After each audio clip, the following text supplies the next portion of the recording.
Hi, everyone. This is Rashonda Thornton again with the Dietitian Against Diets podcast. Today, we're going to talk about my Play to Win series I call the Playbook. And as you all know, the Playbook is basically information and content that comes from my book, Play to Win Your Food Fight. Again, like I always say, if you're going to play anything in life, you want to play to win. So, before I move forward into talking about this particular topic, we're going to talk about how food wears many hats. But before we go there, I want to recognize some companies that made this podcast a part of the platform. The first one I want to give homage to is Custom Foodscaping. It is a company here in St. Louis, and what they do, they're very unique in how they utilize their services. For one, they're all about transforming ordinary spaces into food-producing landscapes. And with that comes consultation that they offer to their clients where they can help create and design your space for you and also offer installation services. The goal is for them is to teach and to help you to realize your landscape can be used in a two-in-one. It can be edible and it can be aesthetically appealing. To learn more about their company, go to www.customfoodscaping.com and see their projects, see their workshops, see the work that they've done here in St. Louis. Also, find them on Instagram at Custom Foodscaping, and you'll see more of their projects and more of their beautiful plants and how they can transform your own personal garden into something that's edible and aesthetically pleasing. Another company here, as we're talking about St. Louis, is Sarah Foods. So Sarah Foods is one of those food delivery companies that can be customized specifically to you. A lot of times people say customized, and when I say customized, this company customizes everything from if you need something that's gluten-free, if you need something that's keto-friendly, if you just want something that's just generally healthy, whatever your medical needs are, your personal needs are, your intolerances needs are, they will make sure that you get those appropriate meals. And how do they do that? Well, I call Sarah Food the Uber to food delivery system. Because what they do is they offer local chefs that will make the foods that you particularly want, and then they make sure to get it to your home. So something that's healthy, something that's nutritious, and something that's cost effective, go to sarahfoods.com to order some of their meals. If you're going to go there, take advantage of the 20% discount. Type in LOVE in all capital letters, and you will be able to get 20% off your orders. Find them on Instagram at Sarah_food and see more about the foods that they offer. And I'm sure that you would be pleased at their services. Another company here in St. Louis is called Banner Road Bakery. Banner Road Bakery is actually one of my favorite granola companies. And I don't want to always use the word my favorite, but I honestly do appreciate their foods and their granolas. And why do I like it? Because it changes the lens of what granola is. Most of the times you think granola, the main ingredients you think of is chocolate, cinnamon, and perhaps raisins, right? Well, they do have some of those flavors, but they go outside of the norm and bring unique flavors that will tickle your taste buds, but also be appeasing to you, giving you a more savory feel. So it's not always sweet that granolas are known for, but they offer more savory flavors that will give you more ways how you can utilize granola in your life. Go to their website to see the different products. Their website is www.bannerroad.com. And again, like everyone else, go to the Instagram account and follow them, and you will be able to see what I mean when I say unique, flavorful granola. Bannerroads.com. So as we're moving forward in the Play to Win, we're going to talk about, again, as I said earlier, how food wears many hats. Now, why do I say foods wear many hats? Think about the concept when you are deciding what you're going to have and what you're going to eat. A lot of times when let's say it's something that may not be on the healthier side, when you are stressed out, when you're nervous, when you're anxious, when you're upset, we all know that food is kind of the first place we go. And sometimes we label that food as, in order for me to be happy, I need that food. So sometimes food is labeled as your savior. It's going to be your comforter. It's going to be your go-to whenever you're stressed out. If you're lonely, it's there for you. It's a constant. And so, unfortunately, those are all ways that we have given food control because we give it so many descriptors of how it's going to be there for us, when in reality is that it's not always there for us, or not going to be there for us in a way that we want it to be. So I say we give foods many hats. That's basically giving food control over who we are. If we feel that we need a comforter, we need something to help us to feel better, and food is that answer, then what does that say about how we interact with food? And it's a lot of times it's what we tell ourselves. We tell ourselves that this is going to make us feel better, and I guarantee you it will for just a few moments. But typically, after you have that food, after you have that particular food, the feeling of feeling relieved or feeling like that was the answer, it never comes. And I tell clients that a lot of times. You know, you feel like if you just had those brownies and that ice cream, that the world is going to be better and you're going to get through your day because you're so stressed out. So the question I ask is 90% of the time, after you have that food, has it changed anything or do you feel better? And most of the time, people probably say no because it gives them that temporary feeling of satisfaction. But in the long run, they come back feeling remorseful. They feel failure. They actually feel worse off than they felt before. But again, it's because we give that power over to food, and we feel like it's our answer when most of the time it's not. So how can you reposition yourself and regain your power? How can you take the hats off foods or change how you look at foods and how you describe foods? I call it repositioning yourself. You want to make sure that you are the one that are choosing certain foods because that's just what you want for your body, not because you're feeling a particular way. So my first thought for my first thing to tell you guys is, first of all, whenever you're upset, whenever you're stressed out, whenever you're angry, whenever you're anxious, before you react, just take a deep breath. Take a deep breath and decide how are you going to approach this. And it's your immediate response is to grab something because you're a nervous eater or because you're an anxious eater. Ask yourself, is that really going to solve the problem? When you take a time and take a breath, you actually take time to just slow down, allows you to think more clear, and allows you to focus on where you're really at. I say many times, instead of being reactive, let's just pause for a moment, reanalyze our thoughts, reanalyze our actions, and decide what is it that's going to help to make us feel better about this situation. And a lot of times, when we take the time to do that, it really allows us to think, if I grab that burger, if I grab that handful of fries, am I actually going to feel better? Is it actually going to solve the problem? And I just want you to stop and think and answer that question for yourself. And if you think it does, then, that's something that you have to decide on your own, but it may, once again, it's a temporary fix. I call it 5 minutes of pleasure. 5 minutes of pleasure of having this particular food on your tongue, but then after that, your body gets the brunt of it because it's satisfying, but then your body has to work with what you've given it. And that could be weight gain, that can be bad health conditions or declined health conditions. That could just be just feeling bad about yourself. So you have to step back and ask yourself, is that 5 minutes worth whatever comes behind it? And I think when you start looking at it that way, it can kind of change your perspective on how you're going to approach it. Now, when I say how are you going to approach it, doesn't mean that you just have to kick it to the side. No, not necessarily. It's just understanding that a lot of times when we feel vulnerable, we feel weak around food, it's because we give it too much power. And so your goal is to decide not to live in this world where you are the vulnerable one. You're the one with a lack of control, a lack of ability to say no. But position yourself to where you are being able to decide if you want that and if you don't want that. But to do that, it's going to take that moment in between, which I call this the pause moment. Pausing and thinking about what it is that you want for yourself in the long run, and if this is going to solve it. And do you want to live a life where you feel like food has these different hats, where your food is your comfort, your food is your go-to, your food is your savior? Or do you want to change that story? So when we think about how to approach this, I'm going to give you my play to win moments. The first thing is change your language.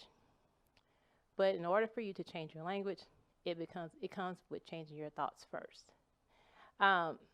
Changing your language and knowing that ignoring and procrastination is not going to be the answer. It's going to stop thinking about, okay, well, next week I'll decide to like not choose that cheeseburger. I'm only making an example. Or instead of saying, you know what, I'll just eat this cheeseburger now and deal with the consequences later. We got to change that language from just trying to ignore the issue or trying to procrastinate to how can I start making these changes now? And a lot of times we don't want to make changes now because we're scared of what it may turn into. But if we continue to allow ourselves to be in a position of lack of control, lack of feeling that we have having the power to choose or not to choose, we're going to always find ourselves wanting to push it under the rug or try to ignore it. But we got to change that language to how can I make changes now? And then, as I told you earlier about how we're giving food hats, give foods hats of something that's more empowering. I look at food as my partner. You know, a lot of times when we are interacting with food, food can be our adversary because whenever you're around an adversary, there's tension, there's stress. You feel weak. You don't feel as strong. We sometimes look at food that way. But perhaps we start changing our language and change the way we view food and look at it as our partner. Because whenever you have a partner in life or in business or anywhere, anything that you choose to do together, the partnership is supposed to build and help you to make you stronger. So how can you give food the hat of being your partner? And I promise when you look at food as your partner, it will give you the more feeling of power, the more feeling of that you are in control versus the latter. And when I say reposition yourself, it's not just reposition yourself.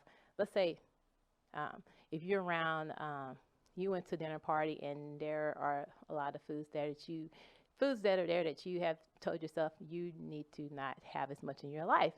You can reposition yourself physically by,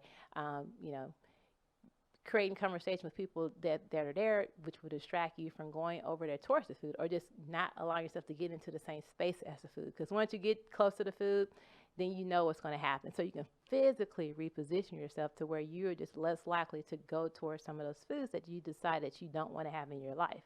But it's also an emotional component to it as well, because we are so emotionally attached to food, we don't even recognize how emotionally we attach. Just think about the times when you are, when you get into a big argument, or let's say you didn't get the promotion that you wanted, or you got into a big breakup.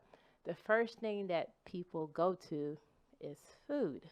So there's a strong emotional connection to food and how we interact with it. So when I say changing the story, changing your thought process, understand that the emotional piece is another component to how you find yourself in those spaces to where food has become your go-to. So when you're thinking about repositioning yourself, how can you reposition yourself emotionally so you're not so attached to the typical foods that comes in lieu of being stressed out or being angry or whatnot. And again, understanding that as you're making these changes, it is a slow process. Slow is not necessarily a bad thing. A lot of times we think in order to change, we have to change quickly. We have to just be super inspired and change. No, change does not happen so quickly. Change happens over time.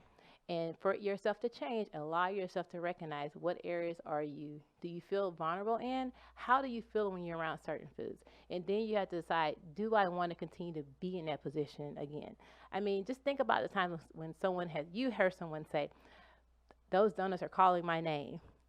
Like, I understand the concept of it, but honestly, you are giving donuts more power and more control because they're not calling your name. Food does not have any control over anything. So once you realize that you are not subjected to a certain food, you can allow yourself to overcome some of those temptations. Everyone is different. There's no particular way that you should take it, but you have to understand first is recognizing the areas that you do feel lack of control. And why is it? And if food is a part of it, how can you change the language, change the way you look at it, and start choosing foods to be your partner? So I hope that this provided some sort of nuggets to your life. Again, the concept of this particular show is about looking at food and taking away the hats that you feel that you feel less power over, and giving food new hats to where you are building a relationship with it, because so you can thrive through life and feel confident about your choices. Again, it takes time. Be patient with yourself, and look at what you want for yourself in the long run. So I thank you guys for listening to this particular topic. And as you're moving through life and deciding how you're going to make your choices, just recognize which foods you find have some of that control, and how can you start taking some of that control back. Again, this is the Dietitian Against Diets. The goal of this podcast, the goal of this particular subject is to learn to get away from the diet mentality and start creating a relationship with food that represents yourselves. So I appreciate you guys listening. And before we go out, I want to make sure that I recognize a few more partners as we're heading out. Janie's Mill is a stone ground baking company that's local here in St. Louis. And their first priority is making sure that not only your food tastes good, but they are full of nutrients. They give you a variety of different grain products, anywhere from flours to cornmeals to if you want to make muffins, if you want to make pancakes, any type of products that you want. They provide the flour, they provide the meals for you to make those foods. This gives you more diversity in how you want to make your bread. Sometimes you want to try different things, so this allows you to do that and have confidence that none of your products, none of your ingredients are compromised. There aren't any artificial flavors in there, or any preservatives, or any additives. Go to their website at janiesmill.com and you take a look at some of their products, and it'll give you some more ideas. And there's also recipes on there as well. So give you some ideas on what ways can you utilize bread products. Check them out on their website at Janie's Mill on Instagram, and you'll be able to see some of their products, and you'll be amazed at how they can make food look so good. Another company out there is Green Bean Delivery. Green Bean Delivery is an online grocery store, I call it, to simplify it in so many ways. But once you go on there, you will see the different categories that they have. They have a great way of making it simple, but also allowing you to navigate through and recognize and see what kind of products that you want. So it's basically like walking up and down the aisles in a grocery store, except you can do it virtually. You can not only see different products, but you can also take a moment to look at some of the varieties that they have, and also see all of the different types of foods that they serve. Anywhere from fresh foods to frozen foods to local to some more regionally respected products. They have them all on their website. Go to greenbeandelivery.com and select some of your foods there. If you want to grab and take advantage of the 20% discount, then please type in Better Vessel, BETTER Vessel, VESSEL, and you get 20% off your first 3 orders. They're not a subscription company, so you don't have to worry about having a membership. There aren't any hidden fees. Everything that you purchase, you will get it in your checkout box, and that's what you're expected to pay. Go to Green Bean Delivery on Instagram, and you'll see some of their products as well. There's a local grocery store here in St. Louis called Local Harvest. They are on the corner of Arsenal and Morgan Fort in the Tower Grove area. Maddie, she's the owner of that grocery store, and she actually had a restaurant called Local Harvest, and they've been able to expand it and make it into a grocery store. So that means she's well known in the community, and she's big about connecting to local companies. So a lot of the products that you will see in there comes from local farmers, local companies that make particular goods, and there are a lot of things in there that's more centered around the more healthier, clean lifestyles. For example, I seen a lot of vegan and vegetarian products in there. That was really good for me to see that, because I know that if I had a particular diet or had certain foods I wanted to try, I can go to Local Harvest Grocery and get some of their, see what they have over there. They're really big about sustainability as well. They ask that you bring your own bag so we can preserve and not utilize so much paper or plastic. And also a lot of their things in there, if you want to get nuts, so you want to get certain oils, if you bring your own jar, you can refill your jar. So they're really big about making sure that we are paying it forward and not being wasteful in our shopping. So go to localharvestgrocery.com and you can see their mission, you can see some of their products, and kind of see what makes them unique. They also have an Instagram account at localharveststl. Go there and you can see some of their stories and see some of their products. Great company, great grocery store. I'm glad I got a chance to partner with them. So thank you guys for watching the Dietitian Against Diets Play to Win Playbook. Hope that you guys got some great nuggets and you can take those to move forward in your life. I will talk to you guys soon.